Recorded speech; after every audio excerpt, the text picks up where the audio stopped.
ሰላም ጤና ይስጥልን የተወደዳችሁና የተከበራችሁ የንጋት መረጃ አድማጭ ተመልካቾቻችን እንደምን አላችሁ? ለዕለቱ ዋና ዋና ያልናቸውን ዜናዎች ይዘን ቀርበናል። ዜናዎቻችን ቶሎ ቶሎ እንዲደርሷችሁ ዩቲዩብ ቻናላችንን ሰብስክራይብ፣ ላይክ፣ ሼር እያደረጋችሁ እስከ ፍጻሜያችን አብራችሁን ቆዩ። በወልቃይት ላይ ውሳኔ ተሰጠ። ኢትዮጵያ ብሔራዊ ምርጫ ቦርድ በአማራና በትግራይ ክልሎች ይገባኛል ጥያቄ የሚነሳባቸውን አካባቢዎች በተመለከተ የተሰጠን ውሳኔ ትናንት ባወጣው መግለጫ አስታውቋል። ቦርዱ በሰባተኛው ጠቅላላ ምርጫ የጊዜ ሰሌዳ ላይ በተመለከተው መሰረት ጥር 22 ቀን 2018 ዓ.ም የመራጮች ምዝገባ ለማካሄድ እየተዘጋጀባቸው ያሉትን ምርጫ ክልሎችና ምርጫ ጣቢያዎች ዝርዝር ለሕዝብ ይፋ ማድረጉን አስታውሷል። ይህም ቦርዱ ያወጣውን የምርጫ ክልሎችና ጣቢያዎች ዝርዝር ተከትሎ ጥር 25 ቀን 2018 ዓ.ም የፌዴሬሽን ምክር ቤት ለቦርዱ በጻፈው ደብዳቤ በትግራይና በአማራ ክልላዊ መንግስት መካከል አከራካሪ ሆነው የቆዩትን የአምስት ምርጫ ክልሎች ይገባኛል ጥያቄውን እስከሚፈታ ድረስ ውሳኔ አሳልፏል። በዚህም የሁመራ፣ የአዲረመጽ፣ የኮረም አፍላ፣ የጠለምትና የራያ አላማጣ ምርጫ ክልሎች ከትግራይ ክልላዊ መንግስት ውጭ ሆነው ለብቻቸው በቀጥታ ለህዝብ ተወካዮች ምክር ቤት ምርጫ እንዲያደርግ ምክር ቤቱ መወሰኑን ለቦርዱ አሳውቋል። የክልል ምክር ቤት ምርጫውን በአካባቢያቸው ላይ የተነሳው የይገባኛል ውዝግብ በህገ መንግስት ውሳኔ ሲፈታ አመቺ ጊዜ ተመርጦ ወደፊት እንዲካሄድ መወሰኑንም እንዲሁም ምክር ቤቱ አሳውቋል። በመሆኑም ቦርዱ በፌዴሬሽን ምክር ቤት ውሳኔ መሰረት ሰባተኛውን ጠቅላላ ምርጫ በተጠቀሰው አግባብ ለመፈጸም የሚያስችለውን ህግና ስርዓት በመጠበቅ ተግባራዊ እንዲያደርግ መሆኑን አሳውቋል። በተያያዘ ዜና ስምረት ፓርቲ የፌዴሬሽን ምክር ቤትን ውሳኔ በጽኑ አወገዘ። ውሳኔው የማይታረም ከሆነ ከምርጫ ተሳትፎ ራሱን እንደሚያገል አስጠነቀቀ። በአቶ ጌታቸው ረዳ የሚመራው ዲሞክራሲያዊ ስምረት ትግራይ የፌዴሬሽን ምክር ቤት 5 የምርጫ ክልሎችን ከትግራይ ክልል አስተዳደር ውጭ ሆነው ምርጫ እንዲያካሄዱ ያስተላለፈውን ውሳኔ ህገ መንግስታዊ ስርዓት የሚንድ ሲል አጥብቆ ተቃወመ። ፓርቲው ምክር ቤቱ ውሳኔውን ዳግም እንዲያይ ጥሪ አቅርቧል። ፓርቲው ለፌዴሬሽን ምክር ቤትና ለኢትዮጵያ ብሔራዊ ምርጫ ቦርድ በጻፈው ደብዳቤ ውሳኔው የሀገሪቱን ህገ መንግስታዊ ስርዓት መሰረት የሚድን ተቃዋሚ ነጻነት የሚደፈጥጥና በደፈናው ህገ መንግስታዊ ስርዓት አልበኝነትን የሚያውጅ ነው ብሏል። ስምረት በደብዳቤው ምክር ቤቱ የምርጫ ክልሎችን የማዋቀርም ሆነ ክልሎችን ከነባር አስተዳደራዊ መዋቅራቸው በፌዴራል መንግስት ስር እንዲሆኑ የመወሰን ምንም አይነት ህገ መንግስታዊ ውክልና የለውም ብሏል። ይህ ውሳኔ ምክር ቤቱ ራሱን ከህግ በላይ አድርጎ መሾሙንና የፌዴራል ስርዓት በጠራራ ፀሐይ እየተገዘገዘ መሆኑን ያሳያል ሲልም ገልጸዋል። ዲሞክራሲያዊ ስምረት ትግራይ ይህንን ህገ ወጥ ድርጊት በጽኑ ይኮንናል ያለው ደብዳቤው የፌዴሬሽን ምክር ቤት የመጀመሪያውን ህግ አልባ ዳንኪራ በአስቸኳይ እንዲያቆምና ለህገ መንግስቱ የበላይነት እንዲገዛ አሳስበዋል። አብንና ዲሃን የፌዴሬሽን ምክር ቤት አከራካሪ ባላቸው ቦታዎች ላይ ያስተላለፈውን ውሳኔ በበጎ እንደሚቀበለው አስታወቀ። የአማራ ብሔራዊ ንቅናቄና የአማራ ዲሞክራሲያዊ ኃይል ንቅናቄ የፌዴሬሽን ምክር ቤት 5 የምርጫ ክልሎችን ከትግራይ ክልል አስተዳደር ውጭ ሆነው ምርጫ እንዲያካሄዱ ያስተላለፈውን ውሳኔ ደገፈ። ሁለቱ ድርጅቶች ውሳኔ የህዝብን የፖለቲካ ተሳትፎና የማንነት ጥያቄ ህጋዊ ምላሽ ለመስጠት የሚረዳ መሆኑን ገልጸው አፈጻጸሙን በተመለከተ ስጋቶችንና ተጨማሪ ጥያቄዎችን ሰንዝረዋል። የአማራ ብሔራዊ ንቅናቄ ወይም አብን አስቸኳይ የአስፈጻሚ ኮሚቴ ስብሰባ ካደረገ በኋላ ባወጣው መግለጫ ምርጫ ቦርድ ያስተላለፈው ውሳኔ ከፕሪቶሪያው ስምምነት መንፈስ አንጻር እንደሚያከብረው አስታውቀዋል። የድርጅቱ ሊቀመንበር አቶ በለጠ ሞላ ጌታሁን በበኩላቸው መንግስት የምርጫ ቀጣናዎችን በተመለከተ የወሰነው ውሳኔ ህጋዊና የፕሪቶሪያውን ስምምነት ያከበረ መሆኑን በይፋዊ ማህበራዊ ትስስር ገጻቸው ላይ ገልጸዋል። አብን በሰጠው መግለጫ በእነዚህ አካባቢዎች የሚገኙ ህዝብ ለተወካዮች ምክር ቤት ብቻ ሳይሆን ለክልል ምክር ቤትም ጭምር የመምረጥና የመመረጥ መብት ሊከበርለት እንደሚገባ አሳስበዋል። የአማራ ዲሞክራሲያዊ ኃይል ንቅናቄ ፌዴሬሽን ምክር ቤት ውሳኔ የታሪካዊ ፍትህ መጀመሪያና ለዘላቂ ሰላም ወሳኝ እርምጃ ሲል ገልጾታል።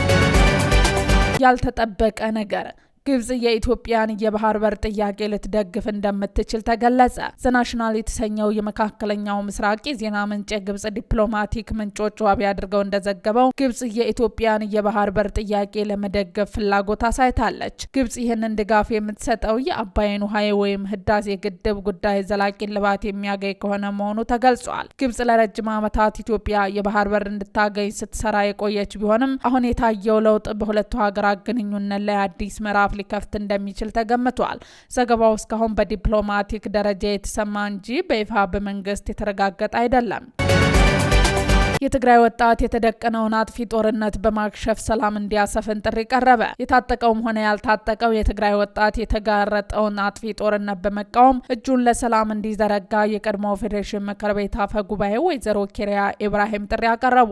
ወይዘሮ ኬሪያ ኢብራሂም በትግራይ ወቅታዊ ሁኔታ ዙሪያ ለአዲስ ዘመን ጋዜጣ እንደገለጹት በክልሉ የተጋረጠው የጦርነት ስጋት ማስቀረት የሚቻለው ጦርነት እልቂትን እምቢ በማለትና በአንድነት በመሰለፍ ብቻ ነው ብለዋል። ወጣቱ ዓላማ ቢስ ወደሆነ ጦርነት ከመግባት ይልቅ የመኖር መብቱን ሊያስጠብቅ እንደሚገባ ያሳሰቡት ወይዘሮ ኬሪያ የታጠቀው ወጣትም ለማን ዓላማና ምኞት ነው ህይወቴን የሚገብረው ብሎ ራሱን ሊጠይቅ እንደሚገባ አመልክተዋል። የተሳሳተ የትግራይ ወጣት ማለት ከታሪካዊ የህዝብ ጠላት ህወሓት ጋር ተሰልፎ ጥቁር ታሪክ ለማስመዝገብ የሚዘጋጅ መሆኑን የጠቀሱት ወይዘሮ ኬሪያ ወጣቱ በስሜት ሳይሆን በብስለትና በስሌት በመራመድ ህዝቡንና ሀገሩን ከጥፊት ሊታደግ እንደሚገባ አሳስበዋል። አሁን ላይ የዳግም ጦርነት ስጋት መግዘፉን ጠቁመው ይህንን ጥፋት በምኞት ሳይሆን ጦርነትን በመጸየፍና በሰላማዊ መንገድ በመታገል ብቻ ማስቀረት እንደሚቻል አስገንዝበዋል።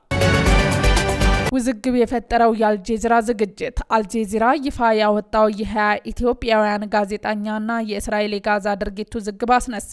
አልጀዚራ ሊስኒንግ ፖስት በተሰኘው ፕሮግራም ባደረገው ምርመራ እስራኤል በጋዛ እየፈጸመች ያለውን የዘር ፍጆታ ገጽታ ለመቀየር 20 ኢትዮጵያውያን ጋዜጠኞችን ጨምሮ ከተለያዩ የአፍሪካ ሀገራት የተውጣጡ የሚዲያ ባለሙያዎችን ወጪ በመሸፈን አሳሳች ዘገባዎችን እንዲሰሩ ማድረጓ ተጋልጧል። ከ10 ኢትዮጵያ መገናኛ ብዙኃን የተውጣጡ 20 ጋዜጠኞች በጉዞ ተካፍለዋል። ጋዜጠኞቹ ባዘጋጇቸው ፕሮግራሞች የፍልስጤማውያን ድምጽ ያላካተቱ፣ የጉዳቱን መጠን ያሳነሱና ፍልስጤም የሚባል ህዝብ እንደሌለ የሚያስመስሉ ይዘቶችን ማሰራጨታቸው ተጠቅሷል። ጉዞ በእስራኤል መንግስትና ለእስራኤል ቅርበት ባላቸው ተቋማት እንደ ደቡብ አፍሪካ አይሁድ ቦርድ የተመራ ወጪ የተሸፈነ ቢሆንም አብዛኞቹ ጋዜጠኞች ግን የገንዘብ ምንጩ ሳይገለጽ ቀርቷል። ጋዜጠኛ ዘካሪያስ ዘላለምና የዘርፉ ባለሙያዎች ድርጊቱን የጋዜጠኝነት ስነ ምግባር ደንብ ጥሰትና እውነትን የማድበስ ሙከራ ሲሉ ነቅፈውታል። ከኢትዮጵያ በተጨማሪ ኬንያ፣ ሩዋንዳ፣ ሴኔጋልና ደቡብ አፍሪካ የሚዲያ ባለሙያዎችና የሶሻል ሚዲያ አንቂዎች በተመሳሳይ መልኩ ተመልምለው እንደነበር ተገልጿል። በደቡብ አፍሪካ የሚገኘው ፕሬስ ካውንስል ጉዳዩን ከመረመረ በኋላ የሚመለከታቸው ጋዜጠኞች ይቅርታ እንዲጠይቁና የገንዘብ ምንጮቻቸው እንዲገለጽ የወሰነ ሲሆን ኢትዮጵያውያን ባለሙያዎች ግን እስካሁን ለቀረበባቸው ክስ ምላሽ አልሰጡም።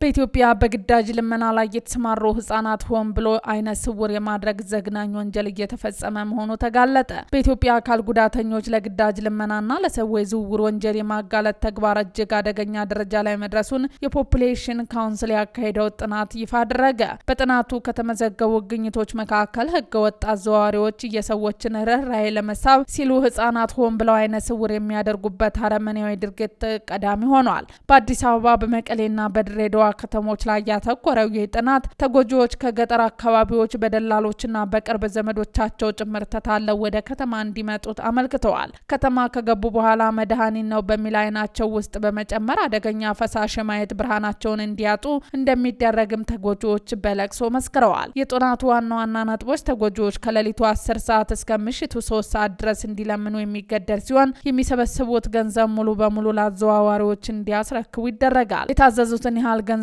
ያላወጡ ወይም ትዕዛዝ የጣሱ ተጎጂዎች ከፍተኛ ግርፋትና የሞት ዛቻ ይደርስባቸዋል። አንዳንድ የፖሊስ አባላት ስለ ድርጊቱ ጥቆማ ሲሰጣቸው የራስህን ስራ ለምን አታተኩርም የሚል ችላ እንደሚሉ በጥናቱ ተገልጿል። ሆኖም በአንጻሩ ጥቆማ ተቀብለው ወንጀለኞችን በቁጥጥር ስር በመዋል ተጎጂዎች የታደጉ ፖሊሶች መኖራቸው ተጠቅሷል።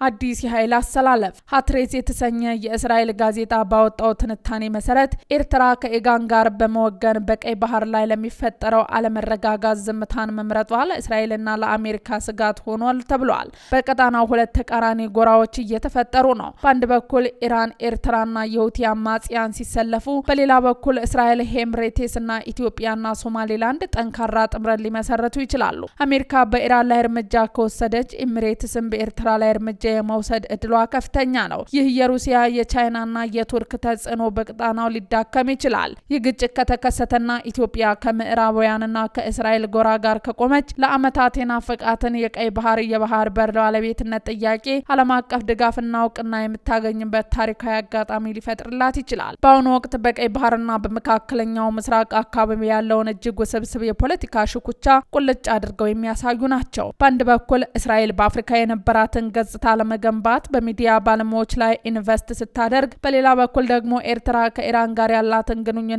ለምዕራባውያን ስጋት መሆኑና ለኢትዮጵያ አዲስ የጂኦፖለቲካ እድል ሊከፍት እንደሚችል መጠቆሙ የሚጋጭ ፍላጎት ይኖራቸው ያሳያል።